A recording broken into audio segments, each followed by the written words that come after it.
నమస్తే ఉదయం TV news కి స్వాగతం. అలర్ట్ గా ఉండండి. బాధ్యత అంతా మనదే. ఎన్నికలు సజావుగా జరగాలి. ప్రజారక్షణే మన బాధ్యత. ఉదయం టీవీ న్యూస్ అశ్వాపురం ప్రతినిధి డిఎస్పీ రవీందర్ రెడ్డి అశ్వాపురం మండల కేంద్రంలోని ఎస్కేటి ఫంక్షన్ హాల్లో రేపు స్థానిక ఎన్నికల పోలింగ్ ఉండడంతో పోలీస్ సిబ్బందికి పలు సూచనలు సలహాలు ఇస్తున్న మనుగూరు డిఎస్పీ రవీందర్ రెడ్డి. కాబట్టి మీ బ్యాలెట్ బాక్స్ రిసెప్షన్ సెంటర్లో ముట్టినదాకా మీరు పోలింగ్ సిబ్బంది అక్కడి నుంచి అంటే వాళ్ళు పోతున్నాను మేము పోతున్నాను కాదు. ఖచ్చితంగా మీరు ఇక్కడ వచ్చి ఎన్ష్యూర్ చేసుకొని ఆ రూట్ మొబైల్తో పాటు మీరు కూడా రండి. ఎన్ష్యూర్ చేసుకొని మీకు డిపాజిట్ అయితే అప్పటిదాకా అప్పుడు కన్సల్సీ దగ్గరికి రిలీవ్ పాస్పోర్ట్ తీసుకునే పోవాలి. వెళ్ళిపోతాము మా ఈ పక్కనే ఊరు లేకపోతే ఇదే జిల్లా కదా అని చెప్పడానికి లేదు. అర్థమైంది కదా? ఇంకేమైనా డౌట్స్ ఉన్నాయా? అందరికీ నమస్కారం.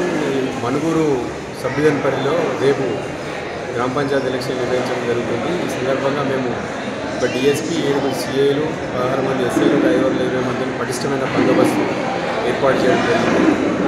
ఈ సందర్భంగా అశ్వాపురం అదేవిధంగా మనుగూరు సబ్ డివిజన్ ఓటర్లందరికీ నా విజ్ఞప్తి ఏంటంటే మీరందరూ మీ ఓట్లు నిర్భయంగా నిష్పక్షపాతంగా ఎటువంటి భయాలు లేకుండా వినియోగించుకోండి. మేము ఎటువంటి అల్లర్లు కానీ గొడవలు కాకుండా మేము పటిష్టమైన బందోబస్తు నిర్వహించడం జరిగింది.